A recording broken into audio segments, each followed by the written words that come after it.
అయితే నిన్న జరిగిన సంజన గారు వర్సెస్ ఇమాన్యుయల్‌లో ఎవరు కరెక్టో కిందన కామెంట్ చేయండి. నాకు తెలిసి అక్కడ తనుజ ఎందుకొచ్చిందో నాకు అర్థం కాలే అసల.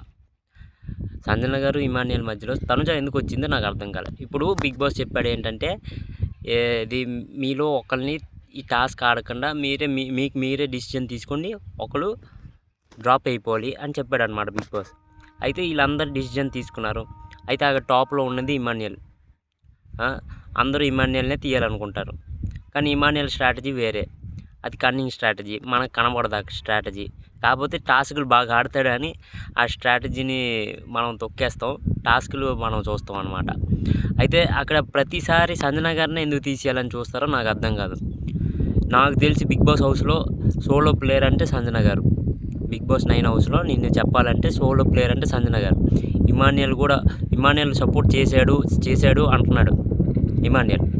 సరే సపోర్ట్ చేశాడు, ఓకే. అయితే సంజన గారు గెలిచిన ఒక టాస్క్ చెప్పాను. ఇమాన్యుయల్ సపోర్ట్ చేశాడు కదా, సంజన గారు ఎక్కడ గెలిచారు ఆ టాస్క్లో? ఆ ఒక టాస్క్ చెప్పి మనండి ఇమాన్యుయల్కి. అది నేను చెప్పేది. అయితే ఈ ఈ ఒక చుట్టూ సంజన గారు అవుట్ అయిపోయారు. ఎందుకంటే జీరో, అందరికీ 1,00,000, 2 లక్షలు వచ్చాయి. సంజన గారు అవుట్ అయిపోయారు, జైలుకి కూడా వెళ్ళారు. సీక్రెట్ టాస్క్ పూర్తి చేసి వచ్చాక 20 పాయింట్స్ దొరికిందనమాట, అంతే. దాని తర్వాత నుంచి సంజన గారిని అందరూ తొక్కేస్తున్నారు బిగ్ బాస్ హౌస్లో. వాళ్ళ డిసిజన్ వాళ్ళు గ్రూప్ అయిపోయారు. సంజన గారు వేరే. అక్కడ సంజన గారు ఎవరు అంత కలరు.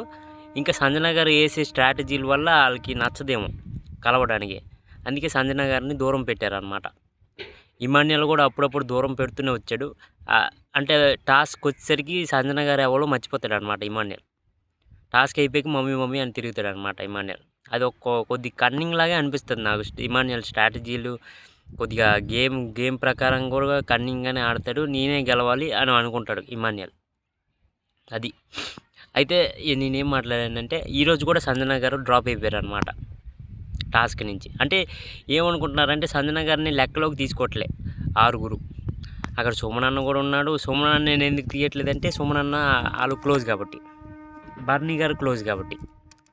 అక్కడ తనుజ వల్ల సుమనన్న ఇంకా బర్నీ గారు ఉన్నారు అని నేను గట్టి ఫీలింగ్ అనమాట. అంటే బర్నీ గారి వల్ల సుమనన్న ఉన్నాడని గట్టి ఫీలింగ్. తనుజ వల్ల బర్నీ గారు ఉన్నారు, బర్నీ గారి వల్ల సుమనన్న ఉన్నాడు టాస్కుల్లో. అక్కడ సంజన గారికి ఎవరు ఉన్నారు? ఉట్టి ఇమాన్యుయల్ ఉన్నాడు. ఇమాన్యుయల్ కూడా ఎప్పుడు సపోర్ట్ చేస్తాడు? ఎప్పుడైతే పేక్ మీద కత్తి వస్తుందో అప్పుడు సపోర్ట్ చేస్తాడు. పేక్ మీద కత్తి వచ్చినప్పుడు సపోర్ట్ చేస్తాడు. దానికి ముందు సపోర్ట్ చేయడు సంజన గారికి ఎప్పుడు. మీరు ఎప్పుడు చూడండి, పేక్ మీద కత్తి వచ్చినప్పుడే ఎప్పుడు ఇమాన్యుయల్ సంజన గారికి సపోర్ట్ చేస్తాడు. అది మ్యాటర్ అనమాట. అయితే సంజన గారికి ప్రతి టాస్క్ డ్రాప్ అయిపోవడం ఎంతవరకు కరెక్ట్ నాకు అయితే అసలు సంజన గారిని సైడ్ చేస్తున్నారు అనిపిస్తుంది అనమాట బిగ్ బాస్ హౌస్లో. అది ఇలాగే జరిగితే సంజన గారికి ఓట్లు పెరుగుతాయని వాళ్ళకి తెలియదు. ఈరోజు ఇమాన్యుయల్ ఏం ఆడతాడంటే, అంటే మళ్ళీ బిగ్ బాస్ చెప్తాడనమాట, మీ 7గురిలో 2 డ్రాప్ అయిపోవాలి ఇప్పుడు అని, గేమ్ నుంచి, టాస్క్ నుంచి. అయితే ఎవరు డ్రాప్ అవుతారు? సంజన గారిని గ్యారంటీకి తీస్తారు, డ్రాప్ చేస్తారు. దాని తర్వాత ఇమాన్యుయల్ మళ్ళీ నేనే ఆడాలనుకుంటాడు అనమాట ఇమాన్యుయల్. ఇది ఎంత కన్నింగ్ చెప్పండి. సంజన గారు 2 టాస్కులు ఆగిపోయారు. అది కూడా లాస్ట్ పొజిషన్లో ఉండి, ఇమాన్యుయల్ ఇప్పుడు ఫస్ట్ పొజిషన్లో ఉన్నాడు. ఒక టాస్క్ ఆగిపోవచ్చు కదా, ఆగడు. అది కన్నింగ్ అంటే ఇమాన్యుయల్ది. టాస్క్ బాగా ఆడతాడు, టాస్క్లో కొట్టేవాడు ఎవరు లేడు బిగ్ బాస్ 9 హౌస్లో ఇమాన్యుయల్కి. కాకపోతే ఈ కన్నింగ్ స్ట్రాటజీలు, ఈ కన్నింగ్నెస్ ఇమాన్యుయల్ కొద్దిగా ఆపేస్తే మంచిదేమో అని నాకైతే అనిపిస్తుంది అనమాట. ఇంకోటి ఏంటంటే, నిన్న ఇమాన్యుయల్ ఇంకా సంజన గారు ఏమో డిమాండ్ పవన్ పేరు చెప్పింది అనమాట, డ్రాప్ అయిపోతాడు. డిమాండ్ పవన్ చెప్తాను, డిమాండ్ పవన్ ఏమో డ్రాప్ అయిపోవడానికి నేను చెప్తాను అన్నది సంజన గారు. అయితే అక్కడ ఇమాన్యుయల్ ఏం చెప్పాడు? ఇమాన్యుయల్ స్ట్రాటజీ వేరే. మీ ఒక్క ఓటు చాలా వాల్యుబుల్, మీరు మీకన్నా ముందున్న ప్లేయర్ చెప్పండి. ముందున్నది ఎవరు? బర్నీ గారు. అయితే బర్నీ గారి పేరు చెప్పండి, బర్నీ గారు డ్రాప్ అయిపోతారు, అంటే డ్రాప్ చేయడానికి ట్రై చేయండి అని చెప్తాడు అనమాట ఇమాన్యుయల్.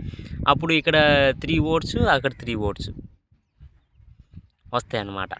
అయితే ఇక్కడ నాకు ఒకటి అర్థం కాదు, డిమాండ్ పవన్ సంజన గారి పేరు ఎందుకు చెప్పాడు? లీస్ట్లో ఉన్న సంజన గారి పేరు ఎందుకు చెప్పాడు? అక్కడ టాప్లో ఉన్న పేరు చెప్పాలి కదా. అంటే వీళ్ళు గ్రూప్ గేమ్ ఆడి సంజన గారిని సైడ్ చేసేస్తున్నారు అనమాట.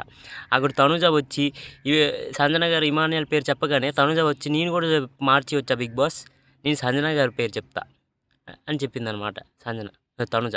అక్కడ తనుజ ఎందుకు వచ్చిందో తనుజకే అర్థం కాదు. నేను ఏది చెప్తున్నాను నాకే అర్థం కావట్లే. మీరే అర్థం చేసుకోండి. అయితే like, comment, share and subscribe కొట్టండి.